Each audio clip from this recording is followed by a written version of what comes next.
ഉപവാസത്തിന്റെ വിശുദ്ധിയും പ്രാർത്ഥനയുടെ ഊർജവും ആത്മീയതയുടെ ശക്തിയും നിറഞ്ഞ പുണ്യ റമദാൻ. ഈ പുണ്യമാസത്തിൽ ഏഷ്യ ബഹ്റൈൻ ഒരുക്കുന്നു ഷഹറുർ റഹ്മ. ഷഹറുർ റഹ്മ നിങ്ങൾക്കായി ഒരുക്കുന്നു Nachu food products Ramadan special offer. Supported by Al Hilal health care. Available, affordable, accessible. ബിസ്മില്ലാഹി വൽഹംദുലില്ലാഹി വസ്സലാത്തു വസ്സലാമു അലാ സയ്യിദിനാ റസൂലില്ലാഹി വബഅദ്. അസ്സലാമു അലൈക്കും വറഹ്മത്തുള്ളാഹി. ബഹുമാനികളെ, ഷഹറുർ റഹ്മ, കാരുണ്യത്തിൻ്റെ മാസം.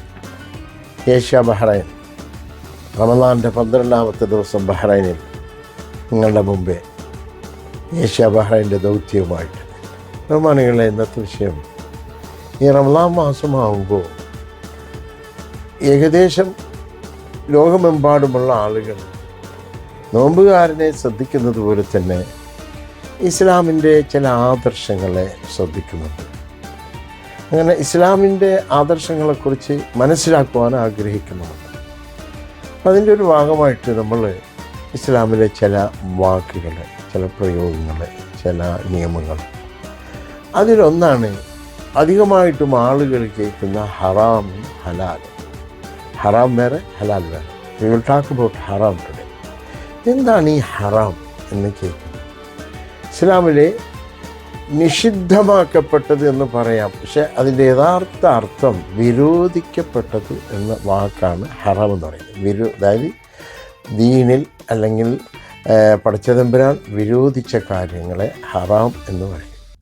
ഇതിൻ്റെ നിയമം ഇത് ചെയ്യാൻ പാടില്ലാത്തതും ചെയ്താൽ ശിക്ഷിക്കപ്പെടുന്നതും, എന്നാൽ ചെയ്യേണ്ട സന്ദർഭം വരുമ്പോൾ അതിനെ ഉപേക്ഷിച്ചാൽ ഒരു സൽക്കർമ്മം ചെയ്തതായിട്ട് കണക്കാക്കപ്പെടും. അതാണ് ഹറാം.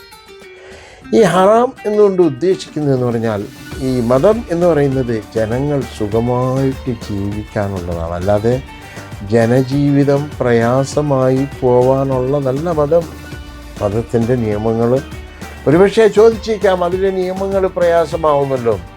അതിൻ്റെ നിയമങ്ങൾ പ്രയാസമാവുമ്പോൾ അതിൻ്റെ ഒരു ഉദാഹരണം, ഒരു മാതാവ് തൻ്റെ കുഞ്ഞിനെ മരുന്ന് കൊടുക്കുമ്പോൾ താൽക്കാലികമായിട്ട് ആ കുഞ്ഞിന് പ്രയാസം തോന്നുമെങ്കിലും ആ തള്ളയ്ക്ക് ആ കുഞ്ഞിനെ രോഗമില്ലാത്ത ഒരു നല്ല കുട്ടിയാക്കി മാറ്റിയെടുക്കാനുള്ള ശ്രമം പോലെ മതത്തിൽ ഒരുപാട് നിയമങ്ങൾ. ഇത് ഹറാമിനെ കുറിച്ചുള്ള പ്രത്യേകമായ നോഷൻ എന്താണ്?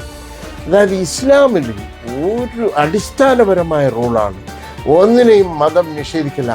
ഒന്നും നീ ചെയ്യാൻ പാടില്ല എന്ന് മതം നിന്നോട് പറയില്ല, unless it has got some problem for you. നിനക്ക് ഉപദ്രവം ഉണ്ടാക്കുന്നതല്ലാതെ മതം വിരോധിക്കില്ല. ഒരു ഉദാഹരണത്തിന് നമ്മൾ പറയാം. വ്യഭിചാരത്തെക്കുറിച്ച് ഖുർആൻ പറഞ്ഞു, ലാ തഖ്റബു സിന, അടുത്തുപോലും നീ പോകരുത്. വ്യഭിചാരത്തിൻ്റെ അടുത്തുപോലും പോകരുത്. 1400 വർഷങ്ങൾക്ക് മുമ്പ് ഈ ഖുർആൻ ഇറങ്ങുമ്പോൾ അന്ന് ഒരുപാട് വിവാഹങ്ങളും മറ്റും കഴിക്കുന്ന ഒരു കാലമായിരുന്നു. അപ്പോൾ പടച്ചമ്പര പറഞ്ഞു എൻ്റെ അടുത്ത് പോലും പോകരുതെന്ന്. അപ്പോൾ അന്നത്തെ കാലഘട്ടത്തിൽ അതിൻ്റെ ഇത് സയൻസിലോ പ്രാക്ടിക്കലായിട്ടോ മനസ്സിലാക്കി കൊടുക്കാൻ സാധിച്ചില്ല. അതോടൊപ്പം തന്നെ പ്രവാചകൻ പറഞ്ഞു, വ്യഭിചാരിയുടെ ആയുസ് നീളം കുറവാണെന്ന്.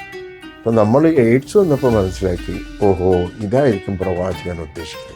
ഇങ്ങനെ ഹറാം എന്നുള്ള വാക്കുകൾ ഉപേക്ഷിക്കും. ആളുകൾ വിചാരിക്കുന്നത് ഹറാം ഫുഡിൽ മാത്രം. അങ്ങനെയല്ല. ഭാര്യയോട് എന്ത് ചെയ്യാൻ പാടില്ല, മക്കളോട് എന്ത് ചെയ്യാൻ പാടില്ല, അടുത്ത വീട്ടുകാരനോട് എന്ത് ചെയ്യാൻ പാടില്ല, സ്നേഹിതനോട് എന്ത് ചെയ്യാൻ പാടില്ല, മാതാപിതാക്കളോട് എന്ത് ചെയ്യാൻ പാടില്ല, ഇങ്ങനെ ഒരുപാട് ചെയ്യാൻ പാടില്ലാത്ത വിഷയങ്ങളുടെ ഒരു സമാഹാരമായ വാക്കാണ് ഹറാമെന്ന് പറയുന്നത്. അതിൻ്റെ ഉദ്ദേശം എന്താണ്? ഹറാം ചെയ്യുക മുഖേന പടച്ചതമ്പുരാൻ ഒരു നഷ്ടവുമില്ല. നീയും നീ ജീവിക്കുന്ന സമുദായവും നിന്റെ പരിസരവും ഇല്ലാതായിപ്പോവും. അത് കാത്തു സൂക്ഷിക്കുവാൻ വേണ്ടിയാണ് മതത്തിൽ ഹറാമിനെ കുറിച്ച് പറയുന്നത്. അല്ലാതെ ആഹാരത്തിന് മാത്രമല്ല, മറ്റുള്ളവരോട് പെരുമാറുക, പ്രവർത്തനങ്ങൾ, സ്വഭാവം, ഇവയിലെല്ലാം വിരോധിക്കപ്പെട്ടതുണ്ട്. അതിനെയാണ് ഹറാം എന്ന് പറയുന്നത്. അത് പഠിക്കുവാൻ പടച്ചതമ്പുരാൻ തൗഫീഖിനെ തരുമാറാകട്ടെ. ഏഷ്യ ബഹ്റൈൻ്റെ പ്രേക്ഷകർക്ക് റമദാൻ്റെ എല്ലാ ആശംസകളോടെ അസ്സലാമു അലൈക്കും വറഹ്മത്തുള്ളാഹി.